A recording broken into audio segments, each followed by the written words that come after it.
4, 3, 2, 1.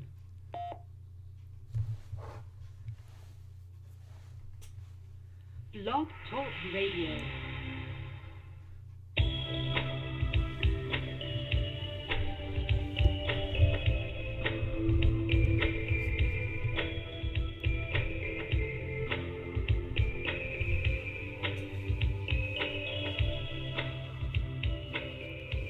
Well, good evening, folks. This is Dave Schmidt. Yes, I am your host here once again tonight on the Sedona Connection. It's nice to be back after a 2-week break, and thank you for your patience and your tolerance with me of not being around. And what kind of a feedback was I getting there? Oh my gosh, where did that come from? So, as I'm...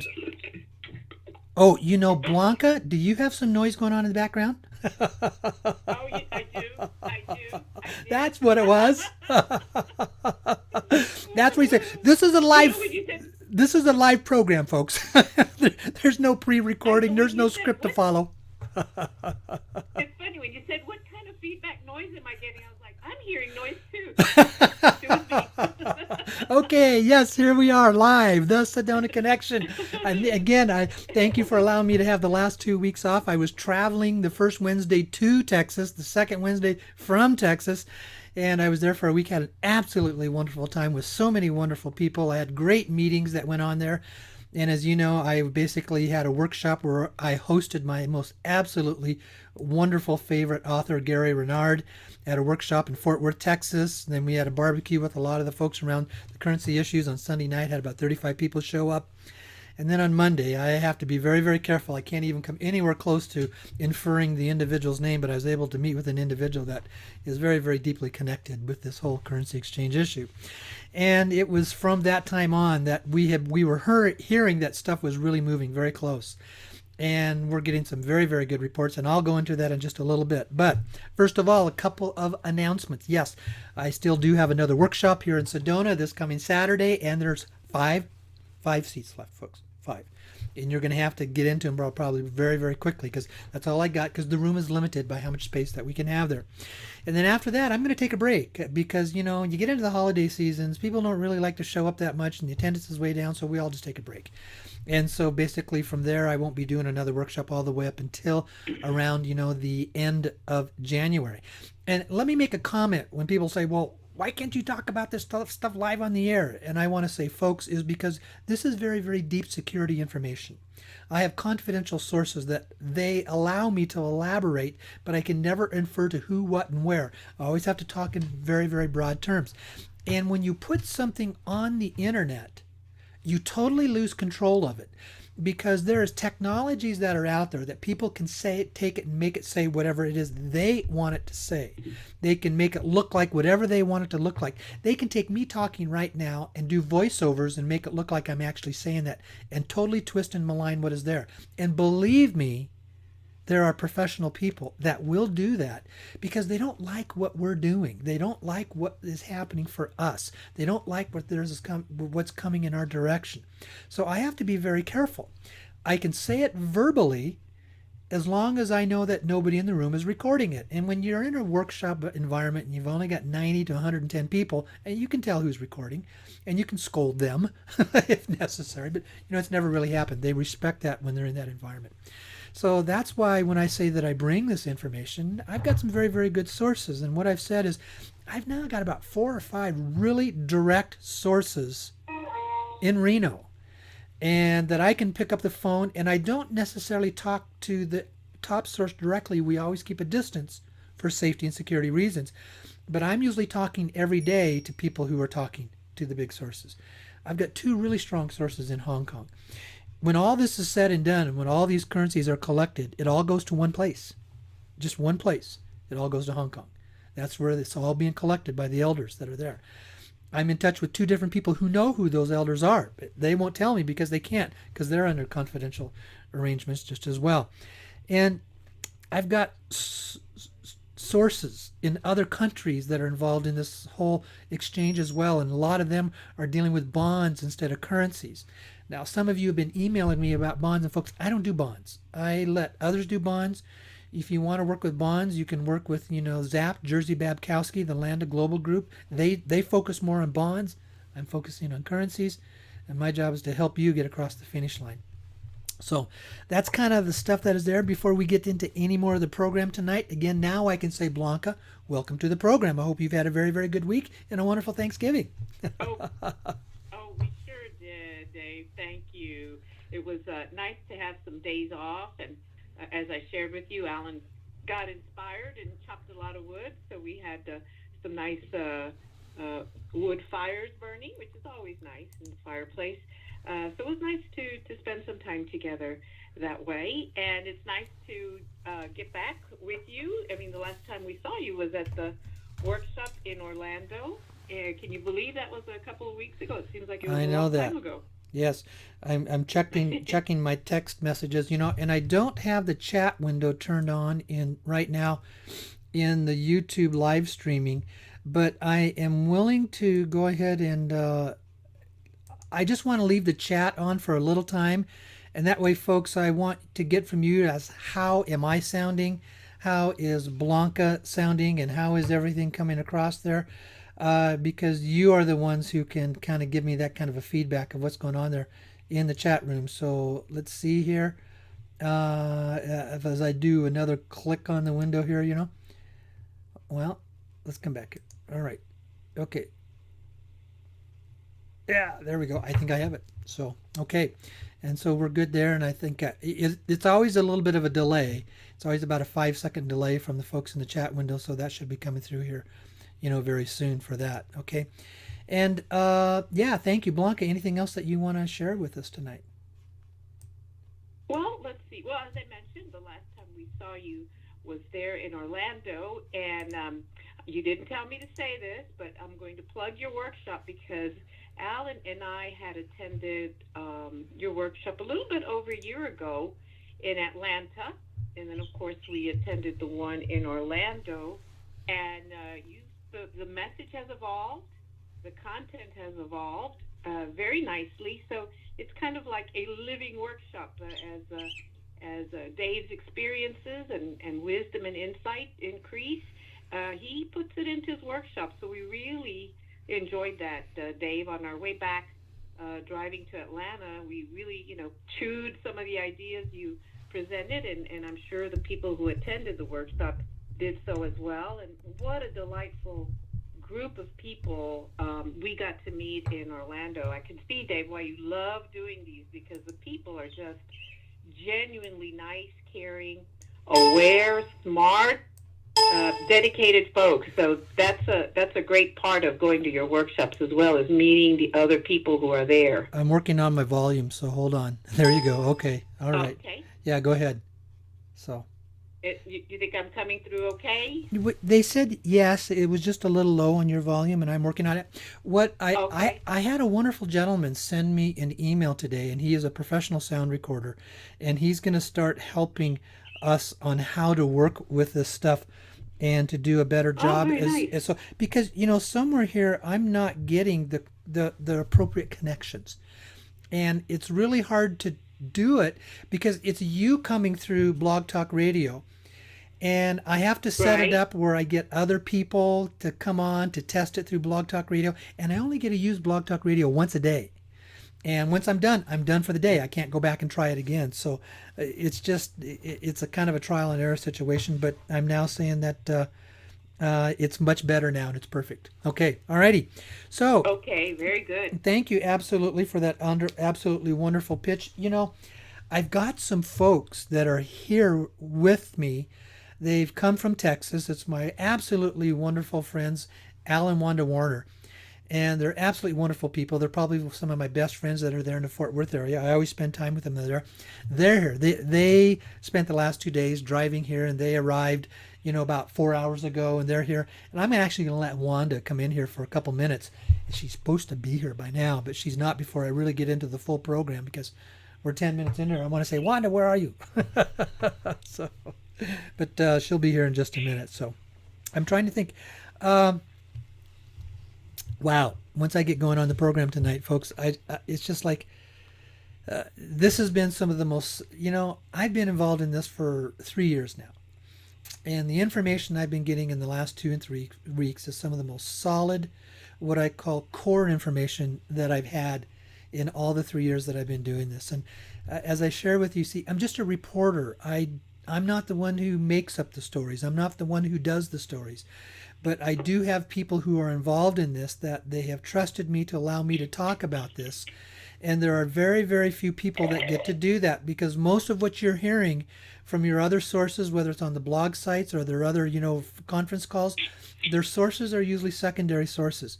I can tell you that the absolute vast majority of all the people that are deeply involved in this never, ever go public. They don't talk on the blog, they don't go on the programs, the blog sites. They only talk to each other. They never go public. They all have NDAs, and they can't do that. And so what you're getting is, when you get information from a lot of those sources, it's filtered information, if that's probably the best way to say it. And all you got to do is look at some of the information there. You can see how crazy some of the stuff is. Like, once again, we have a couple of people everybody seems to love, and he's really a nice guy. And then he talks about that, the dinar is going to be trading, the ZIM is going to be trading at $60,000 per ZIM dollar. And that's absolutely ludicrous and crazy, because now you're taking a 100 trillion ZIM note times 60,000, and you're talking quadrillions of dollars for literally thousands of people. Folks, this is the stuff that's just not real.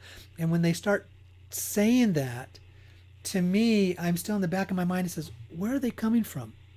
Where did they go to school? Where did they learn their math? Where did they learn what was kind of like common sense stuff in situations about the stuff that they're coming through? Is because it's just common sense that cannot happen.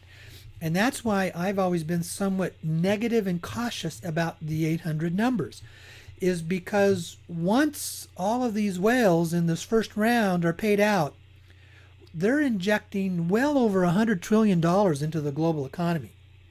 That has to be put into a phased-in issue, because if you put too much money into the global economy all at once, you create hyperinflation. Blanca, I think I'm getting some feedback from you. Could you do me a favor? Because I'm getting some real static coming in here, and I'm hearing you. I was on mute. Oh, it's funny. So I was getting static. Yeah, I'm on mute. I was getting static when you were on mute. So let me turn my gain down. Oh. Okay. Yeah. So go ahead and. Maybe I shouldn't go on mute. Oh, do you want me to mute again? Well, if you don't go on mute, it picks up every little tiny sound in the background. So go ahead and go on mute, and we'll see. Yeah, it was. Okay, I'll go back on mute. Yeah. And that's much better. I'm not getting all that static now that was coming off of your mute, because I'm learning how, once again, to make this so that it's very good for you. But, folks, here's a really, really important concept to understand. We, in the United States, I'm looking at some of my text. Okay, yeah. In the United States, we only produce our annual gross domestic product of everything that we produce is only $17 trillion a year. 17 trillion. That's all that it is. So what happens when you all of a sudden dump 5 times that amount of money, which was 5 times 17 is $85 trillion. You're going to dump that onto the U.S. economy all at once. What does that do? It creates absolute hyperinflation, because all of a sudden there is so much money to spend, and people are out spending it, and money's not an issue for them. So what happens is the demand outstrips the supply. And then what happens is you've got all these retailers and the manufacturers that are ramping up to manufacture more stuff, raping the planet, using up resources, etc. And it creates this hyper cycle. And then when you get the hyperinflation, what happens is the low-income people, they're the ones that get hurt the most. Let me give an illustration. I live here in Sedona. Now, Sedona is a beautiful place, but real estate is expensive here in Sedona for Arizona standards. Other than the really high-value suburbs around Phoenix, this is the most expensive real estate in all of the Southwest. And there's a limited supply of homes here. I probably, over the last couple of years, I've had a couple hundred people say, when I get my money, I'm going to move to Sedona and buy a house there. We could have 200 or 300 people wanting to come here and buy houses, and there's only 40 or 50 houses on the market for sale. What happens? all of a sudden people selling their houses are starting to, they can ask 20 and 30% more than their normal asking prices, and people will pay that because they want to come here and this is what they really want. Well, when houses go up all of a sudden 40 and 50% in 6 to 8 months, what does that do to rent? It makes it go up too. And what does that do to the people in poverty or the low-income people? Or for those, a lot of the people here in Sedona, the only really industry here is the tourist industry, and most of those are low-paying jobs. Now all of a sudden you got these people, they can't afford to live here because the rent has exploded through the ceiling. And see, so that's what happens when you put too much money into the world economy too fast. And that's why I've been very critical about the 800 numbers and everybody, the whole public, 1 million people get to go in and exchange their dinar thinking they're going to get, $8 and $10 per dinar. And you're going to have all of a sudden overnight, you're going to have probably, a couple thousand people more wealthy than Bill Gates. See, it's common sense stuff when you think this through. And that's why, and yet people keep pushing it out there and jumping on it and talking about it and thinking it's going to happen. And somewhere along the way, they haven't put their common sense thinking caps on. So this is always going to be certain perspectives of how this is going to happen. I don't have all those answers. I don't know all the stories around all that. And I don't know how much is out there. But all of a sudden, all I know, the longer I'm into this, the more I keep running into people that I find out there's a whole lot more than what I ever thought that there was going to be. A lot of dinar and dong and zims that are out there. And right now, the thing that's pushing, everybody's thinking they're going to be able to trade their zims. Folks, there was a very limited number of people that were able to trade their zims, back to why I just said. Somewhere, somebody's got to pay for it. And I'm aware of 3 primary sources of where this money comes from. It comes from the Dragon families. It comes from the very, very, very large trust like the Rodriguez Trust. And it comes from the elders. Those are your primary sources where all this money is going to come from. And they have lots, and lots of money. But they're not stupid to where they're going to basically put so much money out that they're going to create an absolute catastrophe of flooding the world with too much money too fast.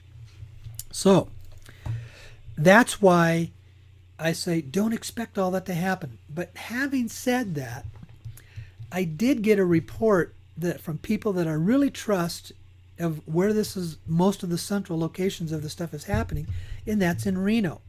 Now, but before I comment that, people say, why Reno? It's not so much Reno, Nevada, as much as it is the state of Nevada. Is because currency exchanges in the state of Nevada follow under Nevada's gambling laws. And you know that Nevada is the gambling state, of the country, of almost not of the place of the world. All the casinos and everything that they have all over through the whole state. So the gambling laws in Nevada are very strict and tight laws, but they put currency transactions under the gambling laws. So an exchange of a currency in the state of Nevada comes under gambling if it all falls apart. And the brokers and the banks need to do that to protect themselves. When you're talking scores of billions of dollars being exchanged, you better believe there's going to be people that are going to file a lawsuit in a heartbeat if anything doesn't go in their favor, because they're going to try to get as much as they want, and they'll use their legal, beagles, their lawyers, to try to, bring stuff in to happen the way that they want it. Well, in Nevada, because of the gambling laws, they say, I'm sorry, you can't do that. You entered into a transaction. You have to have a legal basis other than the currency transaction to be able to take action against someone. If they didn't honor your contract, well, that's a different story. But if you lose your money in a currency exchange, you gambled it away, folks, So there is that risk, but that's the risk that's involved if they're going to do it. Because, see, they take on a lot of risk. You got these brokers that are taking on huge risk. You got these banks that are taking on huge risk. So that is why they aren't going to just step into something willy-nilly for our sake. They're going to protect themselves first. And that's why this happens in the state of Nevada. And Reno is the best place for them to do that, okay? So I got some, I'm not seeing the chat window, but I'm seeing that, but it says that I got some trolls taking place, on the live chat. So I think what I'm going to do, I'm going to turn off the chat, folks, is what I'm going to do. So we're not going to do any of the trolling there again tonight, but yeah. So,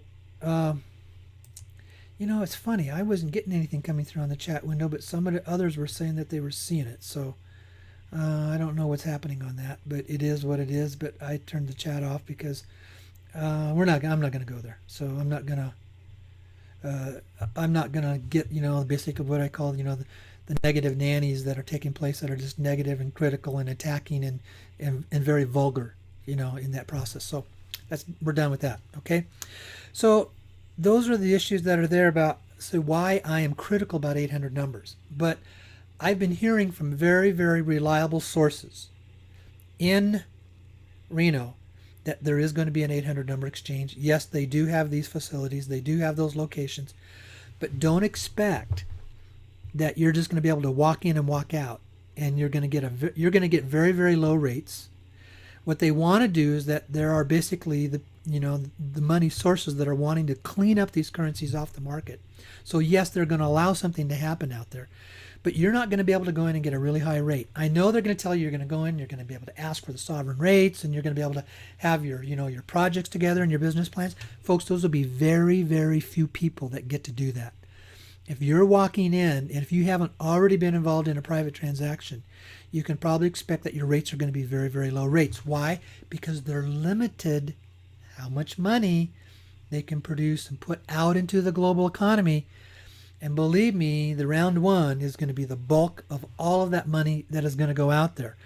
And after round one is done, yes, I've had 3 different what I call money sources saying that they are willing to fund the people on my list. Other than that, folks, I don't know any, and there's that, and then there'll be the 800 numbers. Other than that, I don't know anywhere else that you're going to be able to get into on a private list exchange after round one is completed. Remember, round one is going on now. And no, you are not in round one unless you turned your currencies in a long time ago. And when I say a long time ago, for some of these people, it was almost a year and a half ago, if not even longer. If you have not already had a contract and turned in those currencies, you are not in round one. Okay? Round two will not start until 1.5 to 2 months after round one is completed. And how long is that going to take? I really don't know. It could take anywhere from 2 weeks to 6 weeks to complete and get all the way through the first round of funding. Because I know the people who have said that they are going to basically work with me and they want to fund the people that are on my list, they're not even going to start approaching me until they're done with their work and getting all of this stuff done. They have to go through all the currencies, they have to go through the bonds, they have to go through all the other stuff that is out there. And that could take them 1 or 2 months. I don't know. And I don't ask them all the time because I can ask them a lot, but it doesn't do anything to speed it up. So that's why I'm saying for those of you that are on my list, folks, don't expect anything. Minimally, it's going to be minimally 2 to 3 months. And it could be as much as 6 to 8 months before you're going to see anything. Those on my list. But you are going to have an option of doing the 800 number. And yes, it is very likely you can get cash from that before you would get anything on my list. And folks, that's okay with me because I want you to do what is best for you. Now, some of you have asked me, well, what should I do? I says, well, if you want to fund projects and if you want to have very, very high rates, then you're going to want to go with the private exchange with those that are on my round 2 list. And believe me, those rates are going to be much higher than anything you're going to get in an 800 number going into a bank. But some of you may take some of your currencies, go ahead and do the 800 number, get some quick cash, get some money that you want, get some things done that you would like to get done, and relieve yourself of the pressure. That I might do that myself just to test the system that is there. I won't really need to because of the fact that I'm going to have round 1 funding. Because I've got 3 contracts that I told you about just in round 1. But I will probably go through that to test the system so I can report to you how it worked and stuff like that. But that is going to happen. I do not know those details. And believe me, there are so many differing reports All you can do is take the surface level of it, the broad base of it, and that's about as far as you can go, because some of those reports just are not very reliable at all. So, okay, now there's been a big issue that has come up in the news in the last 2 and 3 days. And that's the news that HSBC Bank has taken over as the primary lead bank from Wells Fargo in this whole exchange process. I was getting the same reports. Those were very credible reports from people at the very top that were coming out of Reno saying, yes, that had happened. And it was because Wells Fargo has so screwed up their public relations when basically they were, cheating people. And it created a problem for them. And there were a lot of people that were very concerned about that. Now, but here's the bottom line. At our retail level, it doesn't really make any difference. HSBC taking over the top is only the top stuff. They're not going to, all of us that already have our Wells Fargo bank accounts that are already in the system, and they've already tested our accounts, they're not going to make us go open up new accounts at HSBC. It's just that the money will come through HSBC to Wells Fargo that will be distributed to us. But, at the retail level, which is the moms and pops level, the everyday folks level, the people like you and me level, a bank is a bank is a bank is a bank. Who cares what bank you are using as long as you're comfortable with it? Just know if you're not using a Wells Fargo bank, it will probably take you 10 days to 2 weeks longer to get your money. And your bank is going to put you through a lot of scrutiny as saying, where did you get this money? You have to verify all these funds, when with Wells Fargo, that's already done. When that money is put into the money wire and put into your account, it's free and clear money from the get-go, right from the beginning. If you're using another bank other than Wells Fargo, it'll take some time. And it may be because, see, all of us that are in round one, we've already submitted all of our paperwork. So they're ready. When the money's ready to be wired, it's ready to be wired into our accounts immediately.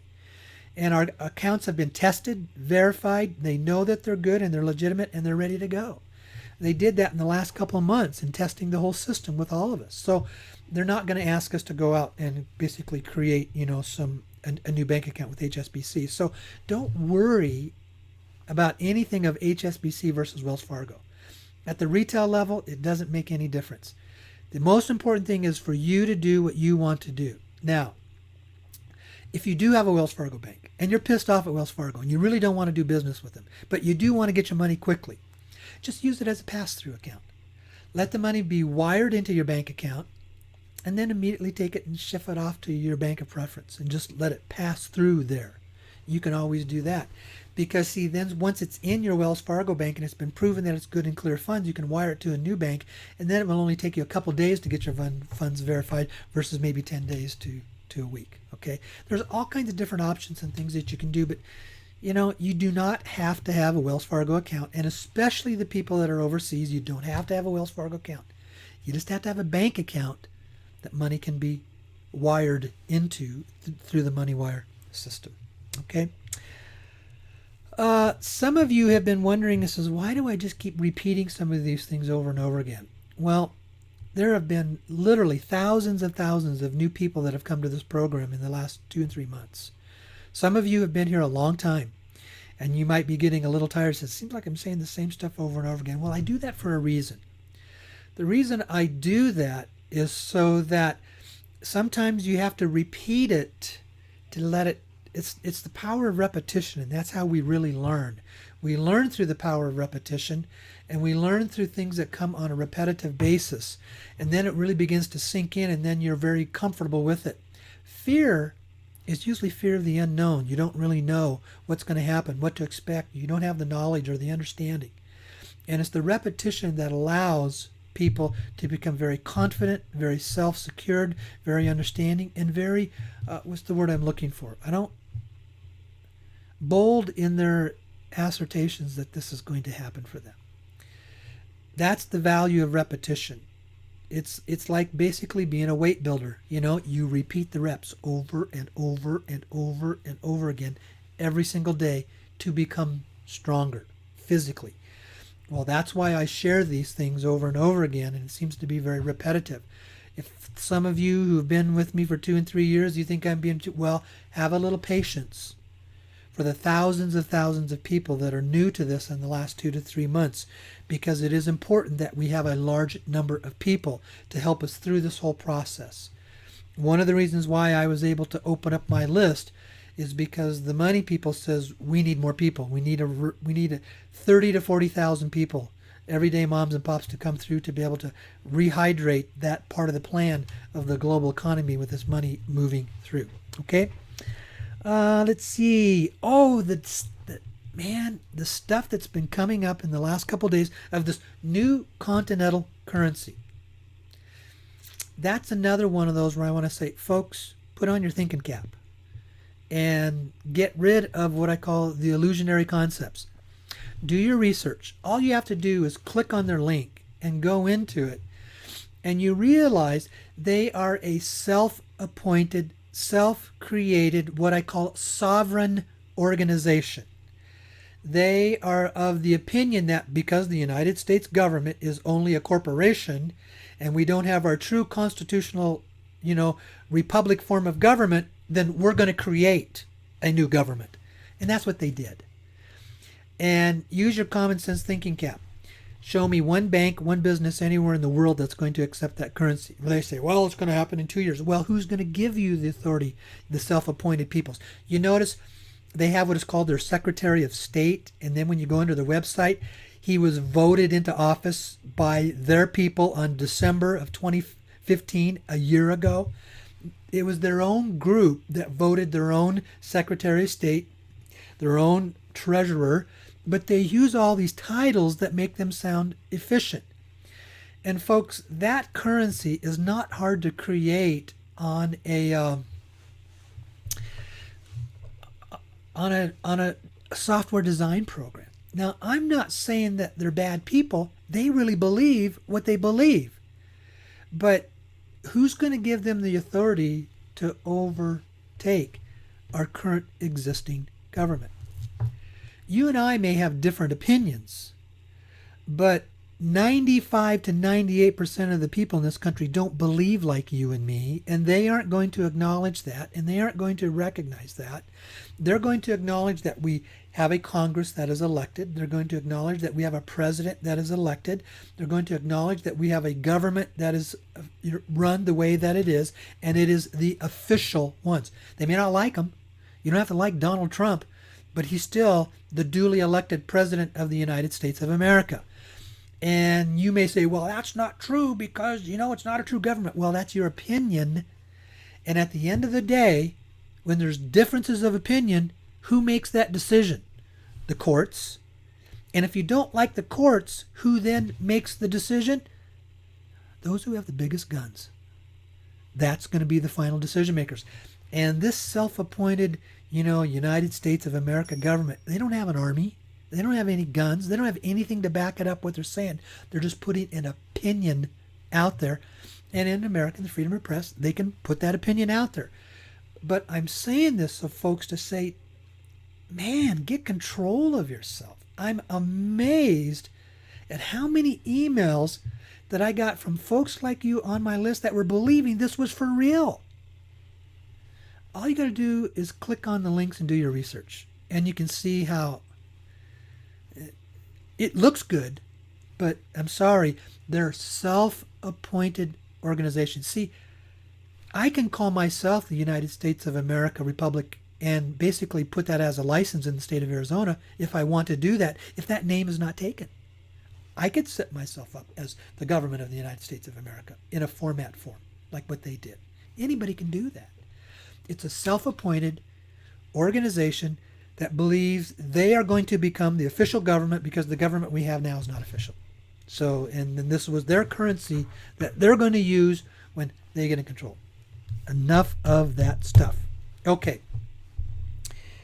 Here's the stuff you really want to hear about what's going on. About 3 weeks ago, well, no, it's about 4 to 8 weeks ago, I was saying that the paymasters were getting the money. And then it was 3 weeks ago, I said a lot of that information coming through was a deliberate smokescreen, but I did not know it at the time. And yes, it was. And I said, yes, there will be moments and times They will use people like me as a diversion because they need to get all the attention and the energy away from what they are doing. But I take that as a very positive sign, and I'm allowing that to happen within myself. Because there was one guy who had a source of information. This is a very credible person. And I'm thinking, this is crazy, what he's kind of saying. Well, then it all unraveled. In the last 2 weeks, I had gotten some reports from an individual. And this is an individual who basically, no, it is not the person that was in my trip to Dallas, Texas. Okay? First of all, I can't even mention that person's name. I've been talking with this other individual a little bit on the phone, and I'm getting secondary information. But I did have the opportunity to have a conversation with an individual. An individual is a very high source person, has a very high level of a top secret security clearance, has been working in intelligence operations for a number of years. And we're talking. And he says, let me tell you something that happened, a phone call I got in about a half hour ago. He says, it was a phone call and this was a week ago on Monday. The money was moving inside Wells Fargo Bank a week ago on Monday. And the call came in, and he says, I just got a phone call from inside Obama's office that Obama has ordered Homeland Security to get into Wells Fargo and to shut the whole thing down. Now, before you're going to get on the Obama trip, he also had confirmed the fact that this wasn't President Obama, this was George Soros, who was threatening Obama to do that or else. And what we are told is if Obama doesn't follow those threats, Soros says, we'll kill your children. And that's not a joke, folks. That's the level that these people work at.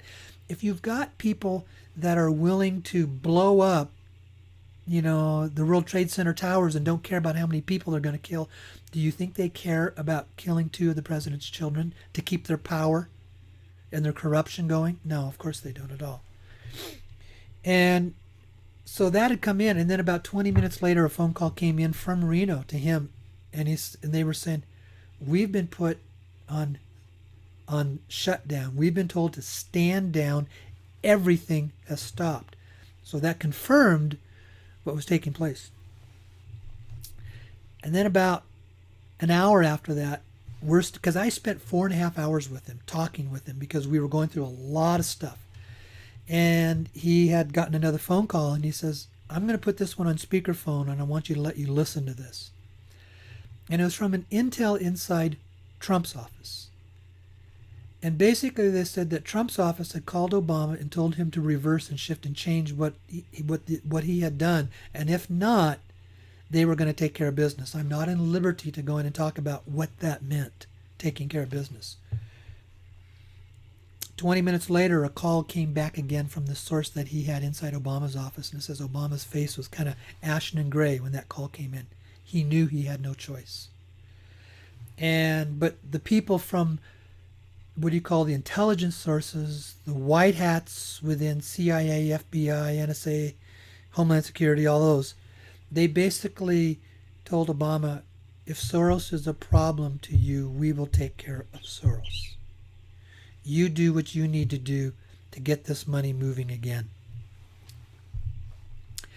It was the next day when I was talking with him that I found out it was the Chinese elders that called Trump and told him, reverse it, we'll take care of it. You're the one that needs to call him and tell him to do that. He knows what's going on. He's caught between a rock and a hard spot between making this decision and the lives of his children. Tell him he doesn't have anything to worry about.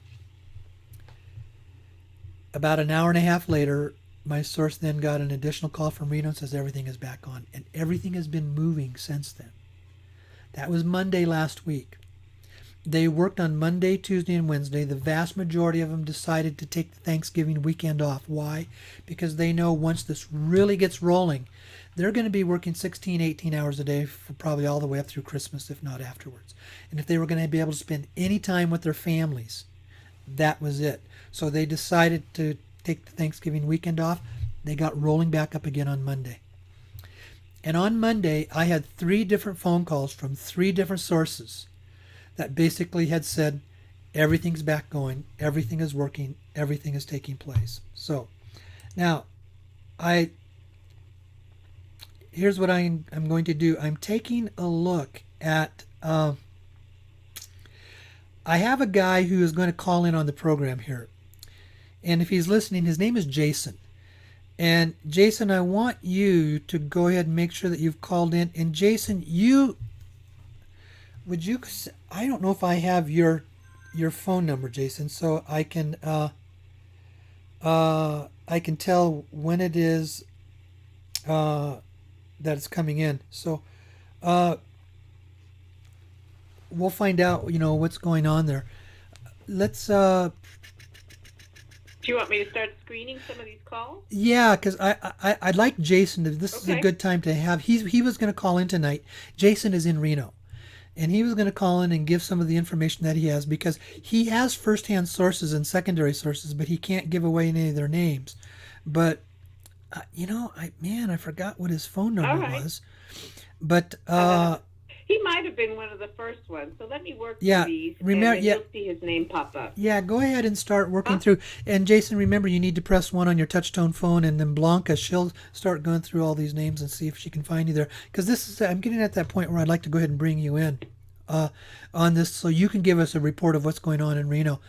It's one of those things where I don't know how much more depth I can go into it, other than the fact that it's really happening. And what's happening is it's the large groups, the sovereigns, the whales, and the extremely large ones that are now getting funded right now. Today is what they're happening, and money is moving into their accounts right now, and that's what all of our sources are saying. But folks, it's also, we need to know that those of us that are still kind of like, the moms and pops on the first round, we're really at the bottom of the list. We're going to be the last ones to be receiving our money. So we don't know if it's going to be 3 days or 3 weeks. And again, I don't over question all of my sources, because it doesn't do anything to speed it up. So I don't bother them, because they're so busy and they don't need to be bothered by me. And I can give you what I know. And so that's kind of the scoop that is there on all that stuff. So, but Jason's going to be calling in, and he's going to have some really good information for us. And I'm trying to see if, hold on here just a second, folks. Let me see if I can find his phone number in here. Thank you for your patience with me as I go through all of this. I need to move into a different folder is what I need to do. So, yeah. As I'm, okay. In fact, I just,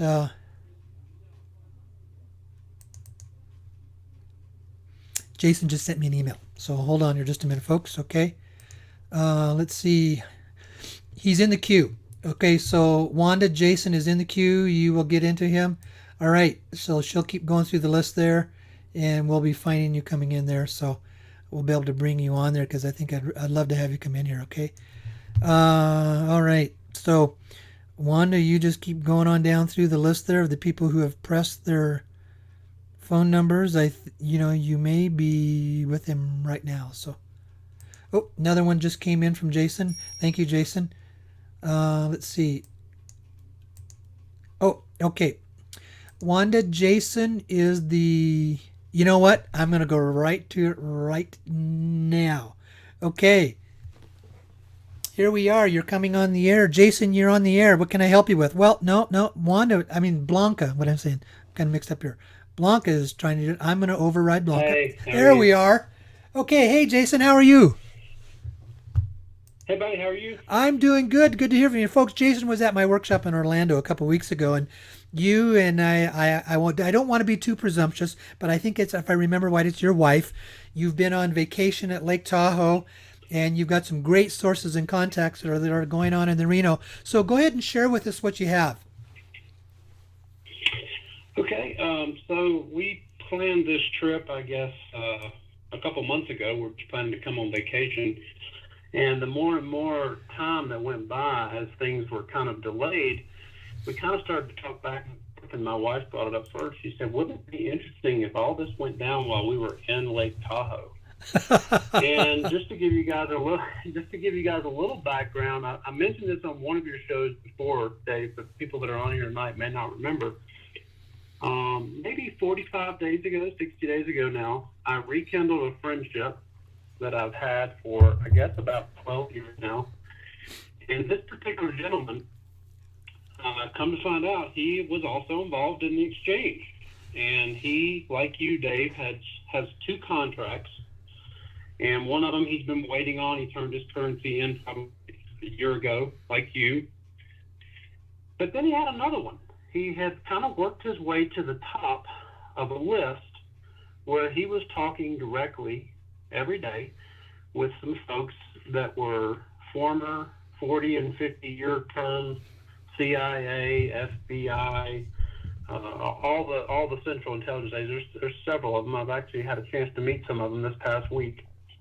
And we won't mention any of their names, but he's working with them, and they work directly every day with the general, that's General Dunford, the admiral, and I'll get into it a little bit in a few minutes, but they were on call with the elders and the grandfather. And I said to him, who's the grandfather? And they said, the grandfather looks over the elders. I said, okay, that's the grandfather. Anyway, so he basically allowed me a few weeks ago to send him some of my currency that I had sitting in my safe waiting for round two with you, Dave. And, of course, my wife and I were ecstatic. And he was going to carry that in. Basically, he was a part of a lockout group where they were waiting on a phone call, and he was going to leave his city on a Learjet that he leased, and he was going to pick up several CIA folks, FBI folks on the way. I think their plane made 4 stops. And they were going to come into Reno, and it was all supposed to happen the minute that the actual exchange was taking place. Like everything we've been waiting on for money to start moving, he was not supposed to get that call until it is finally ready to go. We were here in Reno last week on Friday. We landed in Reno, and as soon as I landed, I got a text from him that said, on the jet now, leaving, heading to Texas. So they went to Texas, 2 different states, picked up FBI. I think he picked up a total of 7 people, is what he told me.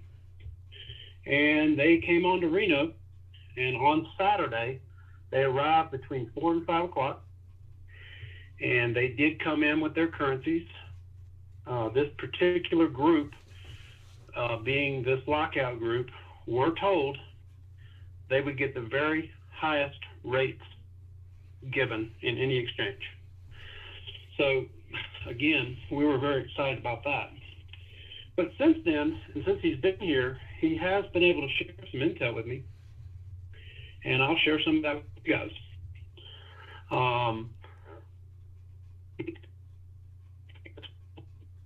You're breaking up there a little bit, Jason. Go back and. Yeah, there you are. Sorry about that, now you're good. Yeah, I'm up on a mountaintop here. Okay, yeah, you're up at Lake Tahoe, right? I'm standing by the window here. So. Yeah, okay. But we went down and had breakfast with him and met a couple of the folks there at the hotel.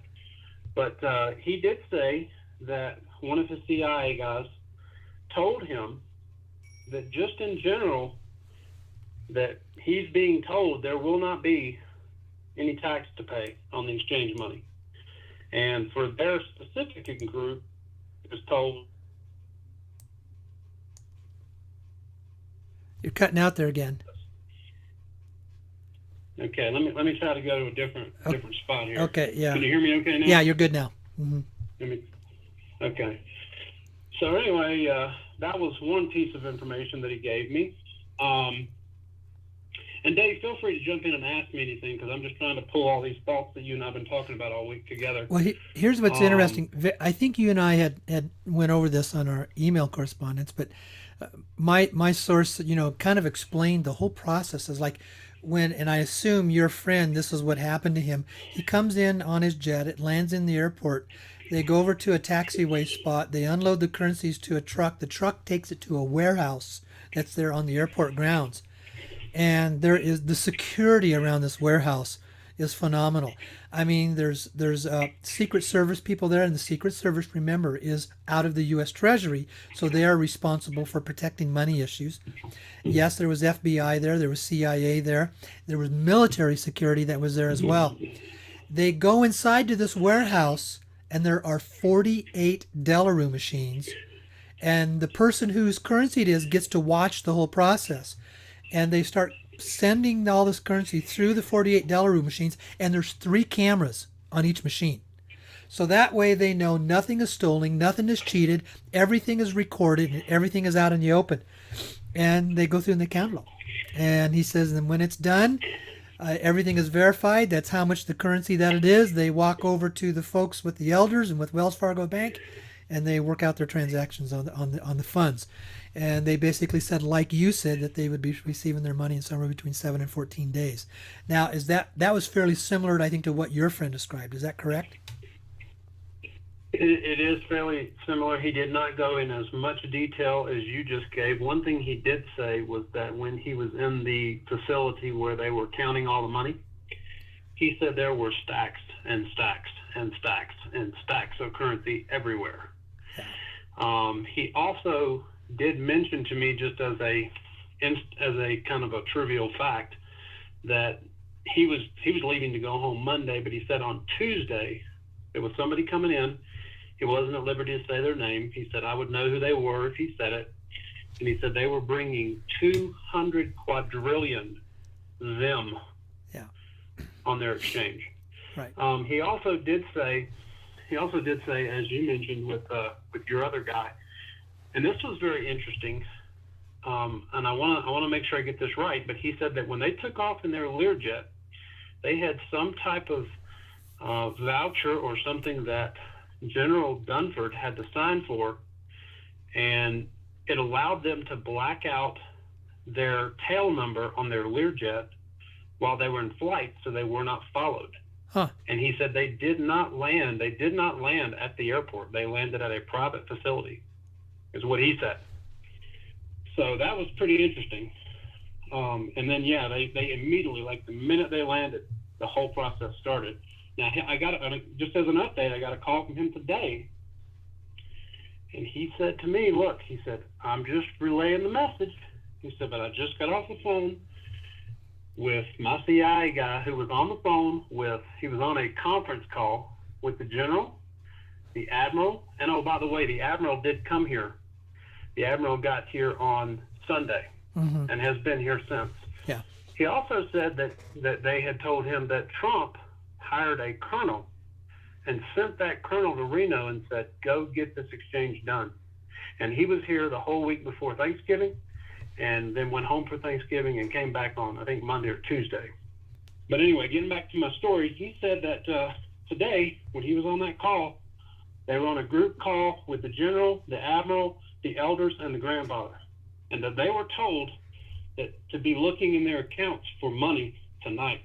Huh. They were going to wait to start moving it till after the stock market closed. So he said between 5 and 10 o'clock at night, East Coast, be looking for it. So my buddy's obviously waiting on that call to come in as well. I'm sure he is. So, he basically gets paid. He gets paid right after they get paid. So yeah. They pay him. They're kind of the paymaster. Then he gets paid. Yeah. Then I get paid. You see, and you're getting paid early because you're in with a very large whale, and those are the ones that are going through the process at first. I do have one very small contract with a large whale, and I did receive an email in, just last night that was an update on it. In fact, let me go to that email, and it basically has said that money is moving. The trust company would be calling fairly soon, and that you might be seeing something, probably by next week, is what he is saying is where mine is. But he doesn't know that exactly, but he says it's there and it's moving. It's the real stuff.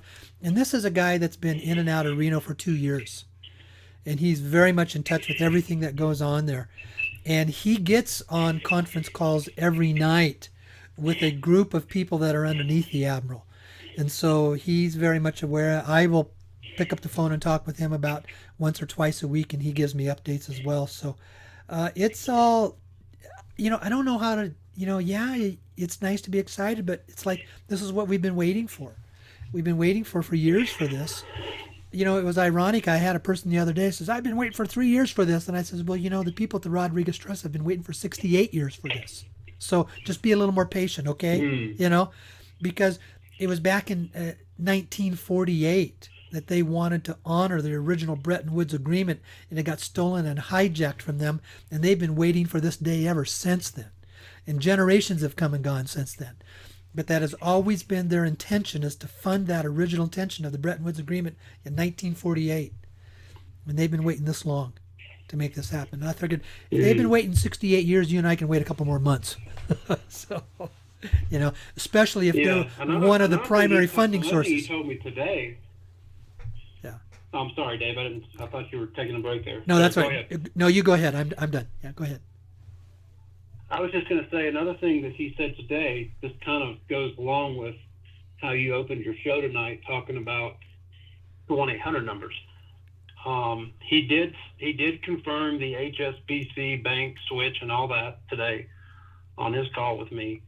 But he also said that he said what they said on that big conference call was that January 1, the dinar is losing 3 zeros. And that kind of goes in line with what you've been saying all along, which is, if you paid $10 for a 25,000 note, you're now going to have a note, that's worth $250 or something like that. Well, when you take a 25,000 and you drop the 3 zeros. Or it'd be worth $25. Yeah. It would be worth 25 at $1, but they will probably revalue the dinar back to where it was before the Saddam Hussein era, which was around $340 to $350 per dinar, and that means each of those is worth about $90. You see, and it's back to see my sources. It says we can't put out scores of trillions of dollars into the global economy through the 800 number system, but we do want to honor and respect that these people went out and purchased it and that they'll get something for it, and this is what we can do. And they will have that as an option. You can take your 25K dinar note and go in and you're going to get about a 300% return, or you can wait on the private exchange and get somewhere between a 2,000 and 3,000% return. You could do both. If you've got some dinar, go cash it in, and if you need some immediate spending cash, those are some of the options that are available for you, what you want to do. And folks, I want you to know, I want you to do what's best for you. I don't need you to be involved in this. I do this because I love doing this, and I'm here to help you. But you do what's best for you. I will be fine. I'm going to do very, very well through this process. It's not about me needing money. I'll have all the money I will ever need. It's about what can we do to help you. And Jason, you were at the workshop and you heard what I said. At the end of the day, this is about us as a human race being set free from thousands of years of financial slavery so we can start moving into what is called our heart passions, the love of our heart, the things that we love to do. Because when you start coming from the place of heart passion, you shift and change your world around you. You shift and change everybody around you. So, okay, Jason, anything else you'd like to share with us? You can take as much time as you want. There's no limit tonight. This is I would like to just say something that is in regard to you, Dave, because I mentioned this to my wife when we were in Orlando, and we've talked about it a lot. But I think that it's interesting if your callers haven't put 2 and 2 together, and if they haven't, I want to say this, and that is that, and Dave, you correct me if I'm wrong. When your exchange starts, are you probably going to need, 500 to 1,000 employees? Not in the beginning. I will probably only need somewhere between 30 and 50 people to process the currencies, and that will probably go on for a couple months. Then, okay, and then you'll have the plans coming in. Then you got the business plans, and that's when I may need somewhere between 300 and 500 people for a couple of years, because you've got to take every single business plan, and it's got to be a hands-on observation, talking with the person, the individual, working through the steps to make sure it's going to be right. And you may have some of these business plans that maybe they want to fund a new business, and that's going to be in multiple phases over a couple of years, So this is going to go on for a couple of years. And I've got about 12,500 people on my list. Now, I know not everybody is going to exchange because there's just a lot of people don't want to turn their currencies over to somebody else. They would rather take it down to an exchange center and get a 300% return than take the risk of turning it in to get a 3,000% return. And, that's kind of, I'm using that as an illustration. But there's going to be at least half of the people, 6,000 to 7,000 people, and I have to set up an operation that processes all their business plans over a couple of years. That's where there's going to be a lot of people. And obviously, well, and the reason I bring that up is because, people like most of the people on your call each week, and most of the people that are going to be a part of your exchange, they're looking forward to being set free, as am I. And I'm sure you are too, Dave, and I know your contracts are in place where you'll be fine the rest of your life and for generations to come if that be the case. But my point in bringing all this up is to say that, guys, Dave has put this whole process in place, and he's showing us, he's not just telling us, he's showing us that he's working from a heart conscious, because while everybody else is off enjoying their newfound freedom, he's going to still be working a job. I mean, he's going to be set financially, but that 2 or 3 years is work. It's not just pie in the sky. It's not getting to go off and enjoy your newfound freedom and take 8 hours a day for all your own, your own heart conscious things that you're interested in or whatever your passions are. So, and I just wanted to say that, thank you, Dave. Thank you for that. And thank you, Jason. I appreciate that. I'm retirement age. I don't have to do any of this stuff. I can go enjoy my retirement. But yet, I'm doing what I love to do. And I'm doing what I believe is an absolute divine calling for me. And those of you that attend the workshops, you really get the full flavor of my having said that. It doesn't quite come out as much, here on the radio programs. But so therefore, it's not work for me. It's a labor of love for me. And it's one of the, people who love what they do, they really never retire. They don't retire because they're doing what they love to do, and they don't see a need for retirement. They get to love what they're continuing to do. I was talking with a gentleman last week. He's in his mid-80s, and all he does is provide trust for people. He's one of the best trust experts around. And he says, I still do this every day because it's what I love to do. And it says, if I quit doing this, I wouldn't be doing what I love to do. And it gives me passion. It gives me feeling. It gives me understanding. It lets me help people.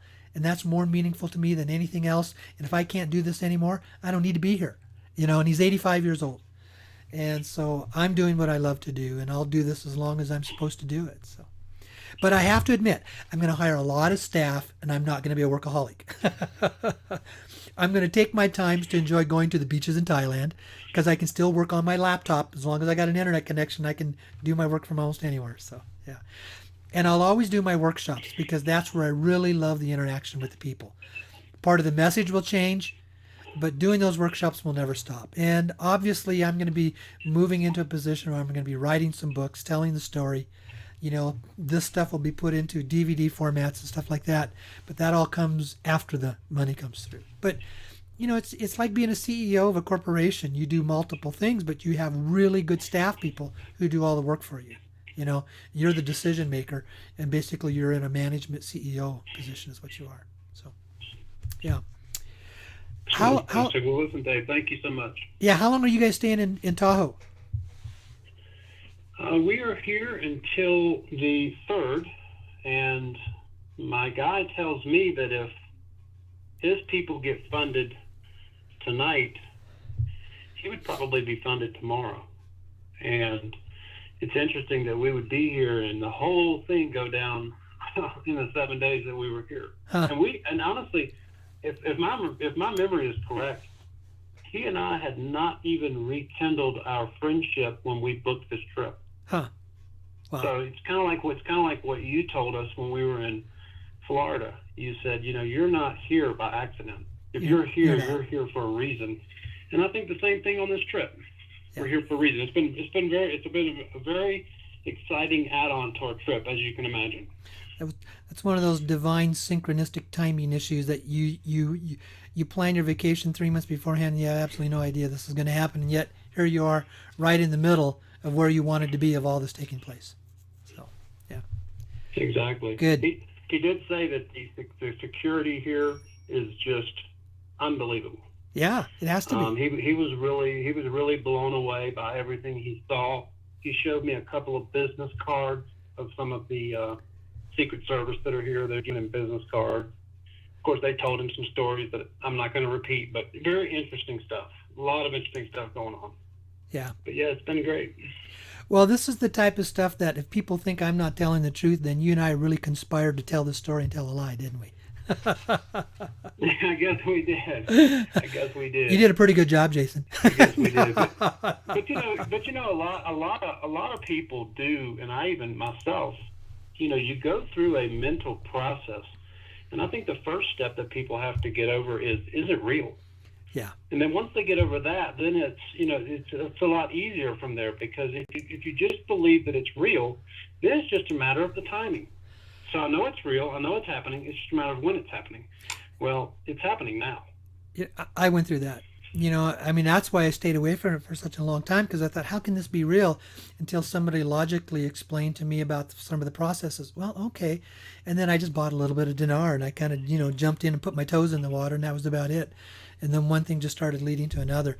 But I always try to come back from a realistic position. I always try to come back to things that says, how real is this? And I think that's what has helped all of these doors open for me, where I've been able to become acquainted with, some of the very top people, the gold that's in Asia, and, the different organizations and the people that I've been involved with, is because I've always had a passion to say it from a realistic perspective. Yes, sometimes it's hard to point the finger, but it all comes back to perspective. Everybody has a perspective on what they want to choose to believe.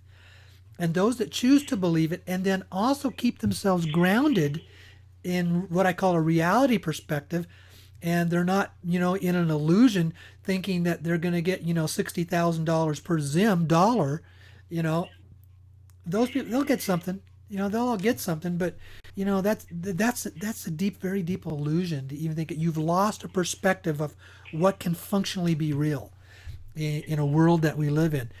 And I know the people that are dealing with this, with the elders and with the grandfather and with the people in Reno, they're all very well grounded into real, because those are real people with real guns that they're carrying around. That's not a joke. And they're all over the place, And I know the guy that I talked to is a real guy that got a real phone call from inside Obama's office and a real phone call from inside Trump's office, just a couple hours from each other.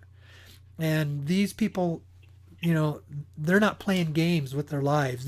But these are people that have been involved at this level of intelligence operations for decades. So they have all those very deep contacts that are there. So anything else? And also, I was just going to tell you, one of the things that he was telling me about was that when he got here to Reno and was able to spend the first couple of days with the CIA contacts, he did say that the whole process had been waiting also on a signature from Obama. Yeah. And this particular CIA guy had been here. He was called here by the general the Monday before Thanksgiving, and he was brought here to do a security task. And he was here all through Thanksgiving and I think finally left today or tomorrow. But he did say while he was here, and last week, Wednesday, 4 o'clock Reno time, he witnessed the signature of Obama on this piece of paper. Not that he saw him sign it, but he saw his signature on the piece of paper. Basically, the final sign-off to let's do this. Yeah, is basically what he was telling us. And you're exactly right, Dave. The folks that are down here, my friend was telling me that they made them take phones out of their hotel rooms. They made them take the TVs out. No talking on their cell phones in the hotel. No texting. He said multiple people were, you open their jacket and they got 2-3 guns underneath their jacket. He said it was big time security over here. Yeah, and this is not a joke. This is pretty big. This is the largest financial transaction ever in the history of the human race that's coming down. When you realize what's going on. He said his guys told him it was. He said they told him yesterday, I think it was, that they've been planning this part of it for 13 years. Yeah. It wouldn't surprise me. Yeah. Well, go back to again. And we're like you say, we're just an afterthought. We are. We're at the very bottom of all of this stuff. We are just fortunate to be in here because I was always told, by the high level folks, it was never their intention to bring the moms and pops in. But there was enough passion behind it, and they saw the value of it. And then they begin to realize they actually really need enough of us to take that second step in rehydrating the global economy, because we have the ability to spread it out far and wide that the whales can't, because they have a very limited window that they operate within, in contrast to 40,000 individuals who can give this money away and put it to work. And that's the real issue. Is it's not about you getting rich so you can go thumb your nose at Bill Gates. It's about you giving the money away. Now, you will be very rewarded very handsomely for that, but that's always first and foremost what this is all about. It's about you giving the money away to put it to work, to heal and shift and change this world. And yeah, Dave, let me tell you that he also gave me a couple of numbers. He didn't say that I couldn't repeat them, so I'll repeat them now. He said that out of this money that's been hydrated here in Reno, he said that 200 to 250 trillion of it has been put in place to rebuild America. Yeah. We're talking highways, transportation from airlines to whatever, maybe even some of these bullet trains, that type of stuff. He also said, this is going to blow you away, because if I'm not mistaken, I think that a trillion is like maybe 12 zeros or maybe 17 zeros. I worked it up one day. Not sure which it is, but anyway, he said that the money they had out here had 54 zeros on it. Doesn't surprise me, not at all. I've talked with 54 zeros. I've talked with 3 different people that are in contact with sources that have over 80 zeros behind it. And I have no reason not to believe them. And I know a long time says, how do they get that much money? Well, they started decades ago on these off-market trading platforms. These are trading platforms where they can double their money every 4 to 6 months. And so you realize they've been doing that for 60 and 80 years. That's how they get that much money in those accounts, but they haven't been able to spend it. It's been basically controlled where they couldn't spend it, but it was all being set up for this time. This is the time. This is the shift and the change that we're going through. The time where all of this is to be released to go through a shift and change for all of us. And I go back to my sources again from the Rodriguez Trust. It says they've been wanting to do this since 1948, but they realized they could never do it until the cabal was neutralized, and I use that term neutered, until they were neutered and they could not step in and grab control of the money in the process. And that's why they would never release that money until then. And it's taken this long. It's taken 68 years to get to that point. But we're there now. So, yeah. Well, last thing I'll say is this, Dave. If I get word tonight that the CIA guy, which is above my friend, got funded and actually has money in his account, that would be the first person I know who, because I met this guy, I saw him there in the lobby. That'd be the first person I know that's gotten money. And then, of course, Mark would be, my buddy Mark would be tomorrow. So anyway, if that happens, I'll certainly reach out to you so you know, and feel free to share it however you wish. And I will. Like I said, that'd be the first people any of us know that has money. Yeah, and 2 of my 3 contracts have said that I can say when I have been paid. I just can't say who, what, where, and how much, and where it came from. I can just say I've been paid on 1 or 2 or both of those contracts. I can say that. Third contract I can't even talk about. I can't talk about it. I can't even say a word to anybody about it. So, and that's part of the agreement that we have. But on those 2, I am allowed to say that yes, I've been paid. So, yeah. And same thing here. Yeah, and that's when it kicks off. And folks, I really want you to know, I don't know how long it's going to take to go through this first round process. This could be 2 weeks. It could be 2 or 3 months for them to get through everybody before they're ready to take up the next round with us. And we have to wait for all of that to happen. Then when that has happened, I have to enter into contract agreements with who's going to basically fund us. And then we have to set up the legal contracts. We have to go and set up an operations spot. And that's why it takes a month and 1.5 to 2 months to get all that done. So, excuse me. And your contacts, Dave, that are going to be funding your exchange. I know you said you had 3 that you could you could pull from. You again mentioned it last night, but just as a confirmation, they have assured you that they're going to do what they can do to make sure that your folks on your list get funded. Yes, and they have the money. I remember there's one of these individuals I was talking to, and he said, our biggest problem is we have so much money we don't even know what to do with it all. He says, our biggest problem is finding people that we can trust to move it through. And they said, we've been following you for a couple of years, and we know you are who you say you are, and we know what you're doing to work for these everyday folks and these moms and pops, and so that's why we want to fund everybody that's on your list that wants to go through that process. They'll make the choice. It'll be totally their choices. Nobody's going to force them to do anything, and if they don't want to participate, they don't have to participate. But for those that do, they're going to get a very, very high rate and to give a lot of money away. And yet will be rewarded very handsomely themselves for it as well. But we still have to work through all those details because we do have to set this up as a legal contract. I mean, none of us take the risk of just jumping into it because, I don't want to go through leaving, 6,000 to 8,000 people high and dry and made promises to them and it doesn't deliver. I don't even want to go there.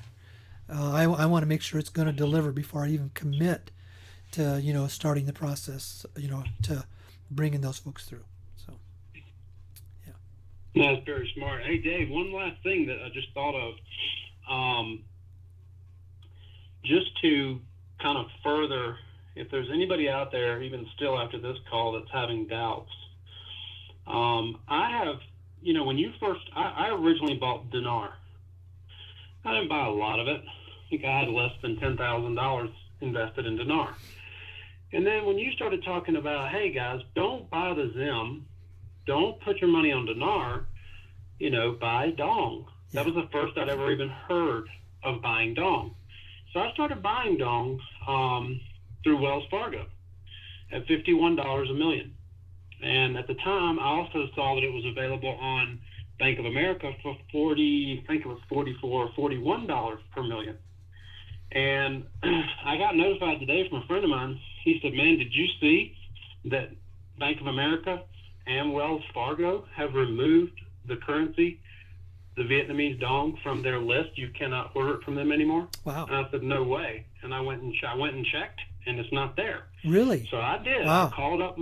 I called up my banker at Wells Fargo, and I said, listen, I want to order some Vietnamese dong just like we've done in the past.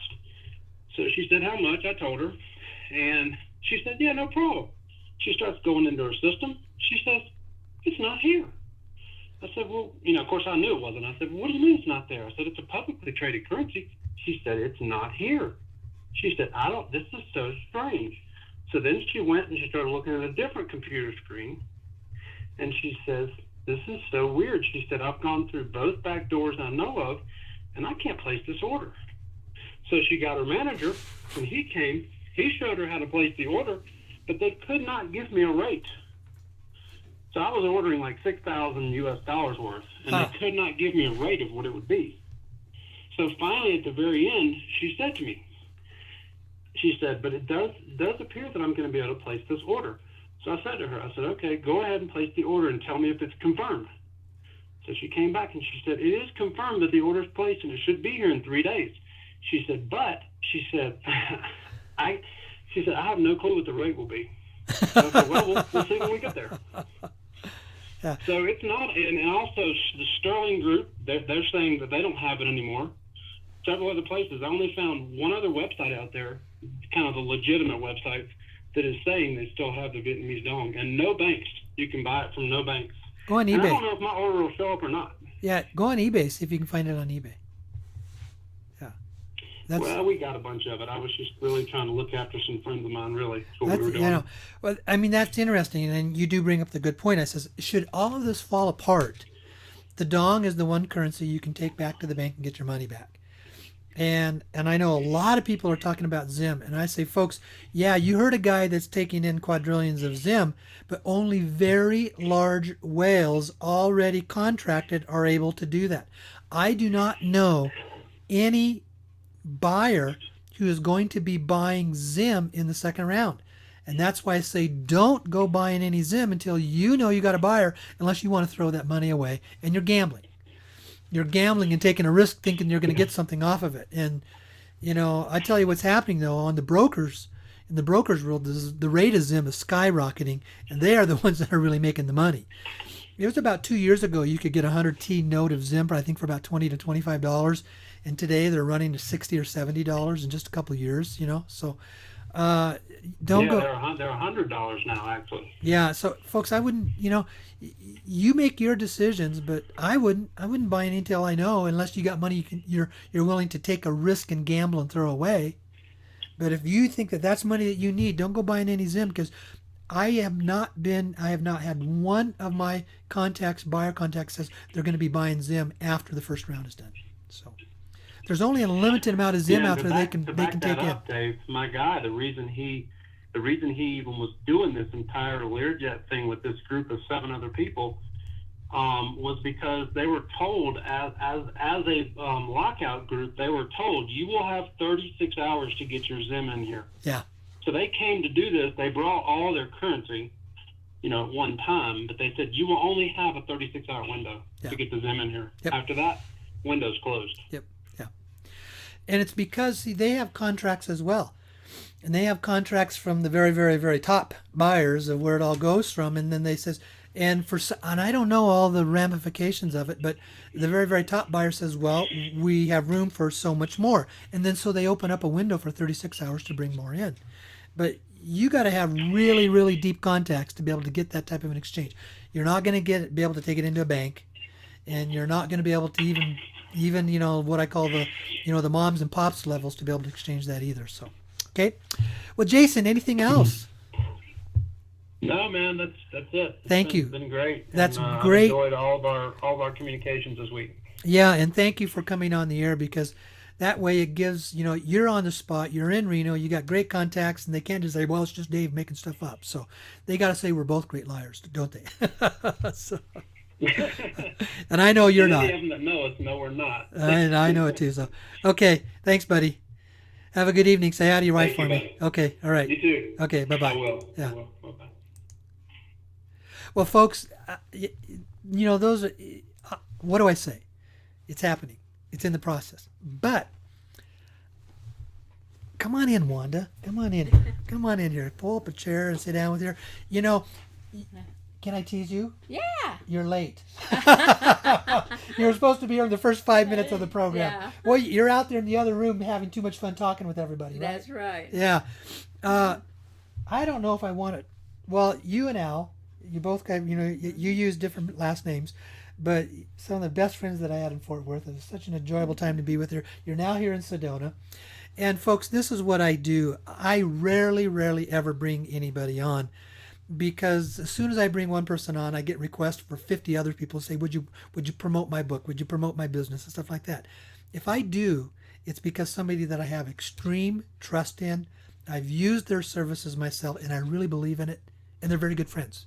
So Wanda is one of the absolute best energetic healers that I have ever run across in, and she does wonders for me.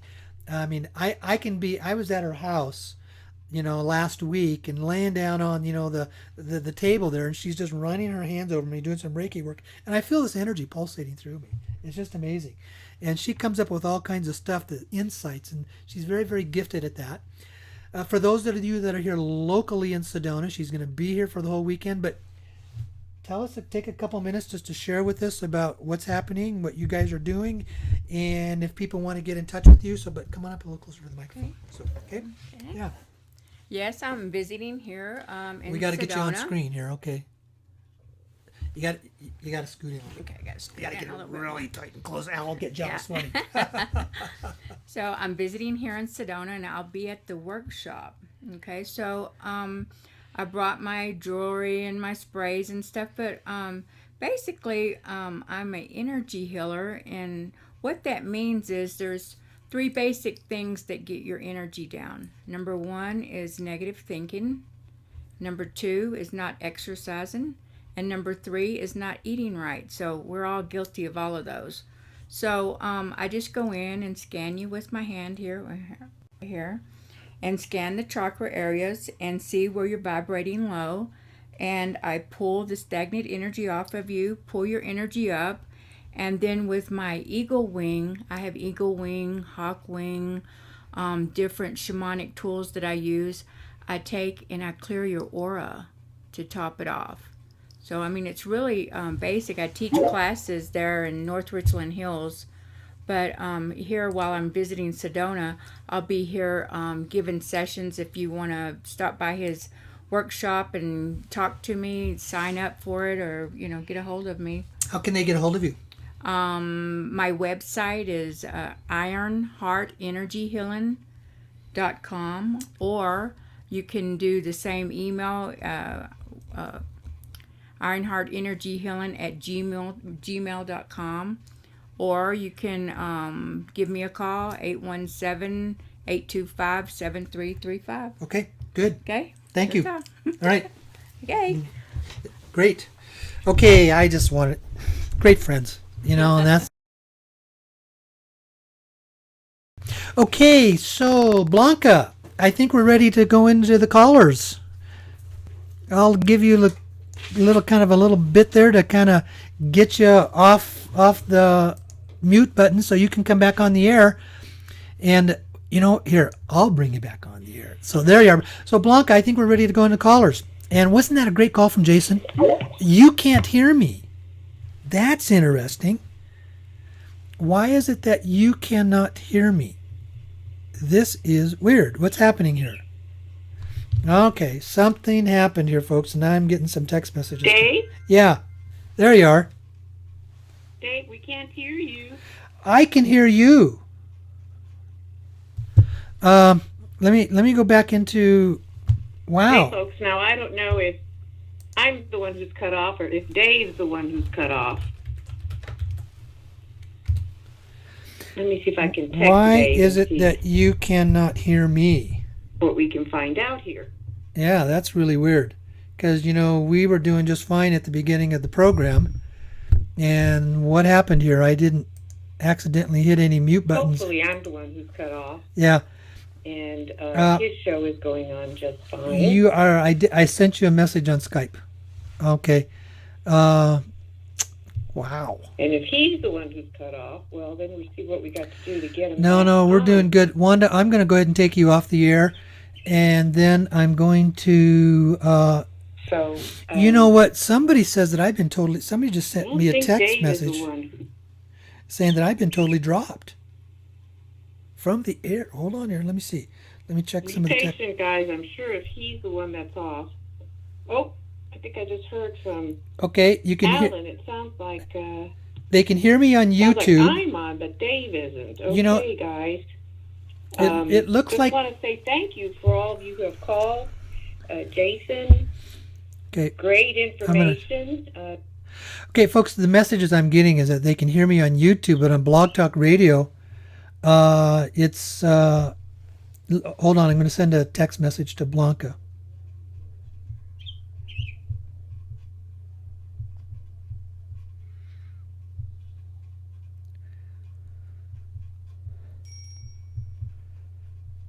Thank you for being patient with me.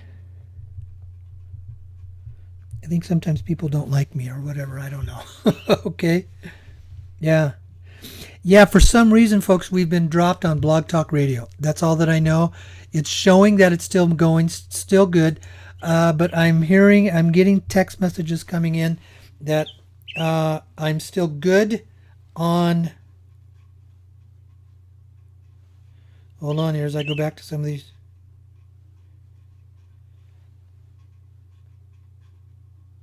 Yeah, we're good on YouTube, but for some reason we've been dropped on Blog Talk. And so, wow.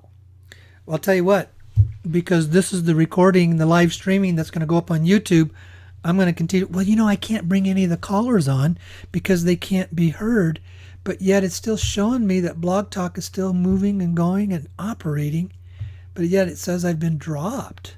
That is weird of what's going on there. I don't know. I can't bring the callers in because they're all on Blog Talk. And I was going to do that. I'm trying to think of what to do here. Okay, let's see. All right. Okay.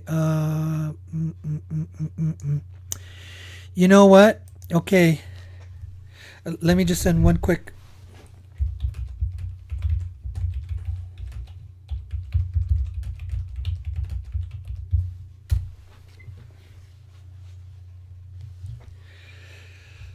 Let's see. We're down to 30 minutes left on the program, folks. I think what I'm going to do is, we had a great program tonight. I think I'm going to go ahead and just call it a night here is what I'm going to do because, well, I think let's focus on what's happening here, the good news that's happening here. People are being paid in Reno. We know that the process is underway. I was able to have Jason here on the air tonight to be able to confirm all that. So, folks, thank you very much. And have an let's see, I come on here. Have an absolutely wonderful evening. We'll see you later. Okay.